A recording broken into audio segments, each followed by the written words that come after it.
Oke bang, izin bang, melihat kasus Agus Buntung bang, seperti apa bang mungkin bang, sebagai praktisi hukum bang? Dari mana kita mulai? Bagaimana dia melancarkan aksinya mungkin bang, abang sebagai kuasa hukum? Saya terus terang tidak terlalu mengikuti ya. Perkaranya, cuma beberapa pemberitaan kan mengatakan bahwa dia tuh melancarkan aksinya dari sisi manipulasi emosional dan salah satunya lagi dari sisi psikologis ya. Psikologisnya sebetulnya ini ranah-ranahnya mungkin yang lebih paham itu dari psikolog ya. Cara dia melakukan tindak pidananya, dugaan tindak pidananya.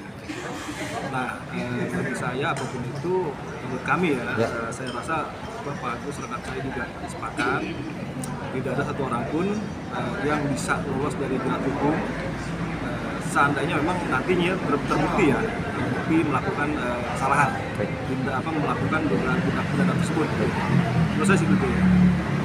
Undang-undang yang bisa diterapkan di kasus ini apa aja bang?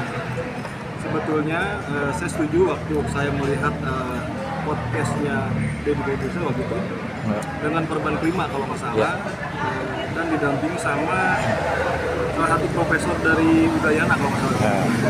Saya lebih setuju ke itu pasal TPKS ya, tindak pidana kekerasan seksual kalau nggak salah, dibanding pasal pemerkosaan. Betul, karena satu menurut saya dari tindakan di pasal dari KUHP tersebut agak lebih ringan dibanding TPKS. Yang pertama sebetulnya gini, kalau saya baca pasal tersebut itu maksimal kalau nggak salah 15 tahun penjara. Itu pun bagi saya ini miris sekali. Si korban merasakan luar biasa kan ya, trauma yang dalam itu pasti seumur hidup. Tapi di sisi lain pelaku hanya mendapatkan hukuman 15 tahun penjara gitu. Jadi harusnya sih lebih berat, harusnya.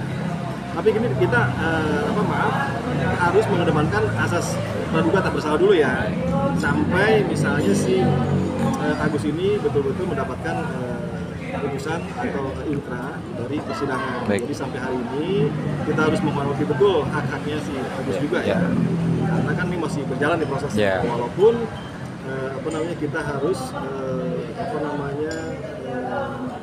bahasanya itu bahwa Agus ini kan sudah menjadi tersangka, dan kami yakin kepolisian juga tidak gegabah untuk mentersangkakan seseorang kan gitu.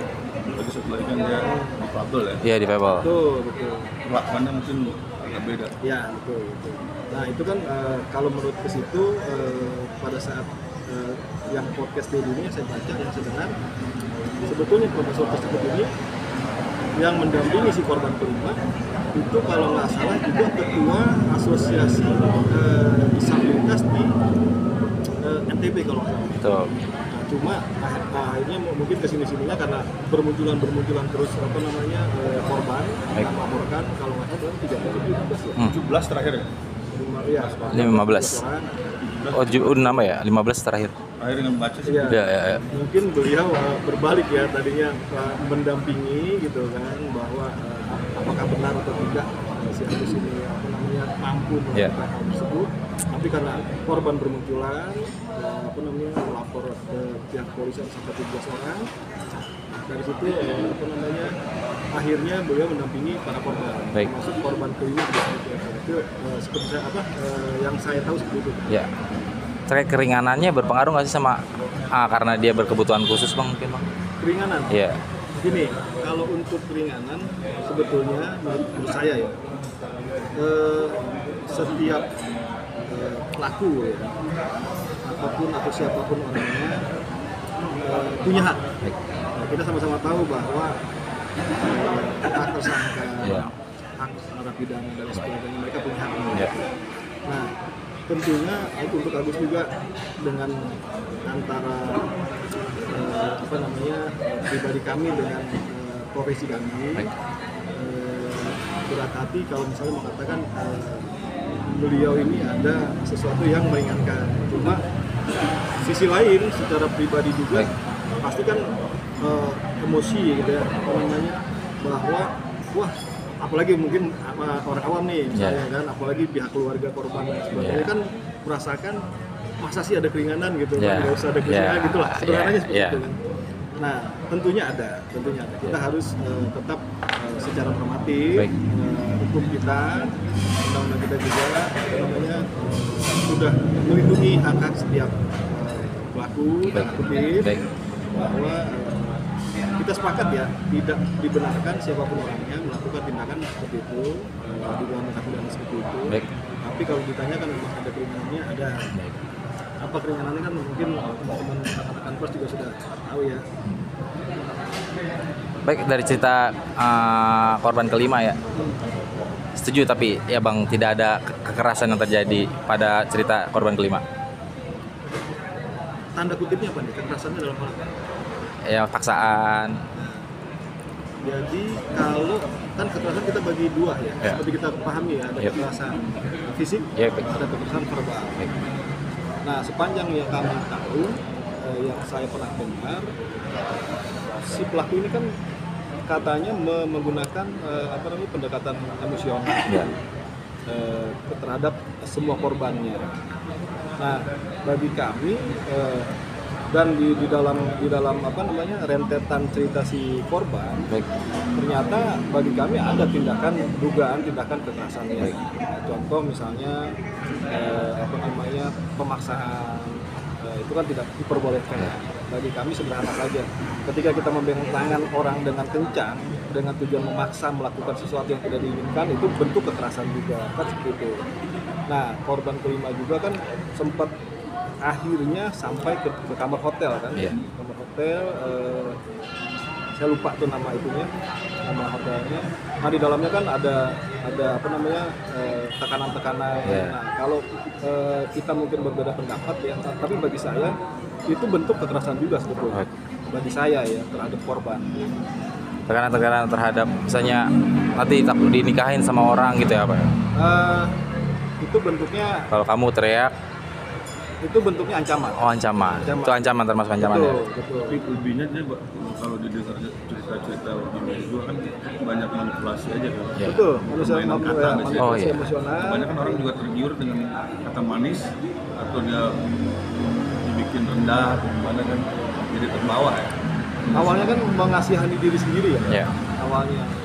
Lalu ya itu bentuk-bentuk apa namanya tindakan-tindakan manipulatif ya dari si pelaku kepada korban awalnya. Misalnya kan pelaku mengatakan menurut korban kelima, apakah saya pantas untuk dicintai dan sebagainya. Penggiringan awalnya tujuan mengasihani diri, mengambil rasa simpati dari korban kan, awalnya kan, rasa iba kan gitu. Sampailah ke tindakan akhirnya ya. Tapi kalau nggak salah ya, untuk si korban kelima ini sih tidak sampai ada pengurusan tuh perubahan ya, namanya bahasa kita nih tidak pengurusan perkosaan, hanya pelecehan seksual. Kalau nggak salah. Oh si korban kelima itu. Korban kelima yang saya baca di itu ya, yang saya dengar di podcastnya Pak Deddy Corbuzier. Abang melihat ada kelemahan nggak dalam segi kasus ini mah? Segi hukum? Dalam apa nih? Segi hukum kelemahan mungkin dalam hal entah si Agusnya kekurangan atau korbannya terpaksa. Bagi saya kalau ini maaf ya kalau beda pendapat ya. Kelemahan dari sisi korban saya lihat ada.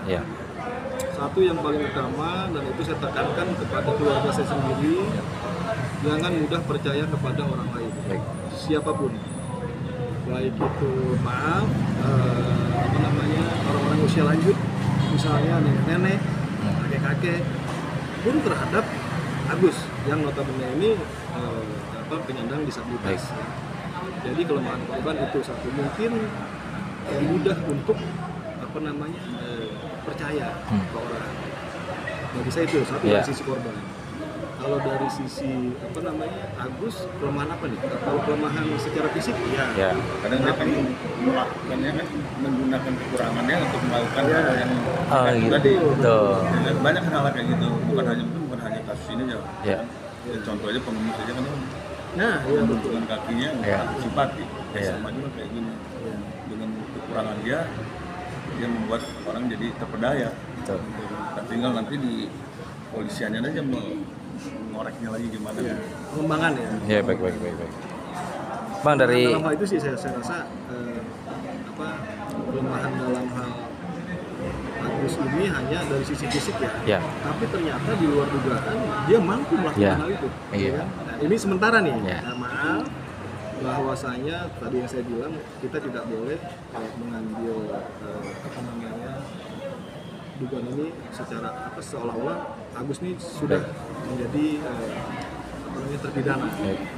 Harus betul-betul dijalani dulu proses hukumnya, nanti sampai kepada palu hakim, sampai inkrahnya, oke. Baik. Berarti kita sepakat. Baik. Gitu. Nah, tadi saya bilang bahwa oke lah ya, Agus ini tetap punya hak untuk menjalani proses persidangan ini, Baik. untuk membela dirinya. Baik. Apakah memang dia melakukan hal itu atau tidak? Baik. Biar kita serahkan ke apa namanya jalannya persidangan ya. mungkin karena banyaknya korban, Abang melihat Agus merencanakan skenario ini dengan hati-hati atau seperti apa sih, Bang? Dari banyaknya korban ya, setahu saya kalau melihat dari kondisi Agus ini, mungkin yang pertama tidak diniatkan mungkin. Oke. Lalu setelah ada beberapa banyak korban sampai belasan, mungkin yang kedua atau yang ketiga atau yang kelima atau yang keenam sudah ada niat kalau menurut saya. Ya. Karena terbukti satu, dua tempat yang diyakini menjadi apa namanya tempat utama ini mestinya tuh harus di kedua tempat itu, lapangan apa di taman apa gitu ya. Taman ini lalu nanti kalau nggak di taman yang satu lagi tuh Udayana, ya. saya lupa ya itu. Jadi ada dua tempat tuh. Jadi mungkin itu dua tempat tersebut dijadikan sama dia tuh apa namanya daerah untuk melakukan tindakan tersebut tuh. Dua itu. Nah dari situ nanti saya lihat oh jelas dari saya pribadi sih ada niat untuk menentukan korbannya siapa, mungkin harinya kapan, mungkin dia tadinya awal mungkin iseng-iseng nggak ini ya tidak terbetik gitu kan mungkin melakukan itu, tapi ketika ada 17 ini saya rasa sih nggak mungkin ya kalau misalnya Pak Agus ini tidak memiliki niat bagi saya pribadi. Mungkin ketika nanti akan divonis, ini hukum tentang disabilitas di Indonesia itu kayak gimana sih, Bang, nanti, Bang? Gimana maksudnya? Hukum yang akan untuk menahan seorang disabilitas mungkin ada khususnya atau seperti apa, Bu? Kalau masalah itu di undang-undang tersebut kan ada ya di undang-undang disabilitas ya apa namanya, tapi kembali lagi kepada dari saya sesuai dengan koridor hukumnya ini, misalnya bagi saya ini tidak ada perbedaan siapapun yang melakukan tindak pidana untuk diperlakukan secara khusus. Ya. Kecuali ada pasal tertentu yang mengatakan kalau masalah di undang-undang ini ketika dia tidak bisa apa ya bertanggung jawab penuh atau apa gitu, saya sudah ingat mungkin ada ya, tapi untuk ini kita spesifikkan bicara di sini saya rasa sih enggak, buat saya enggak harus tegas. Pembedaannya dalam proses misalkan kayak penahanan ya. Iya. Karena kan penahanan di polisi mungkin nggak memadai untuk keadaan Iya. seperti ini. Ya, Ya kan betul. misalkan pasiennya Iya. atau apa, makanya kan dia masih dalam tahanan Rumah. Rumah. Ya Ya.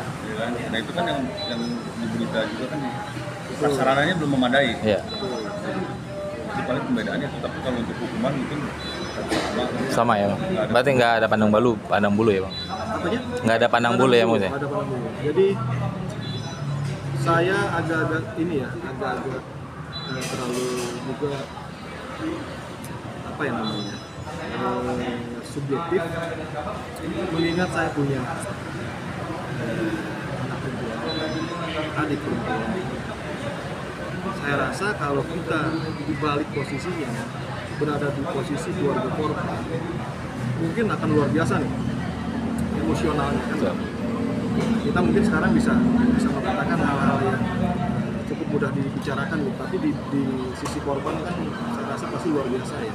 Yep. Bayangkan anak perempuan kita di posisi itu, adik-adik perempuan kita, kakak perempuan kita di posisi seperti itu kan gitu ya. Nah, sekali lagi tapi saya tekankan di sini, tunggu proses persidangan. Jangan sampai kita nanti punishment-nya sebelum jatuhnya ini kan, Pak Hakim. Sebelum inkrah nih. Ya. Ini seandainya saja, seandainya memang nanti terduga pelaku tersangka ini terbukti, bagi saya tidak ada perbedaan bagi saya. Kecuali nanti fakta persidangan ini mengatakan lain. Oh misalnya si Agus ini tidak terbukti melakukan hal tersebut, mau dikata apa kan gitu, ya kan?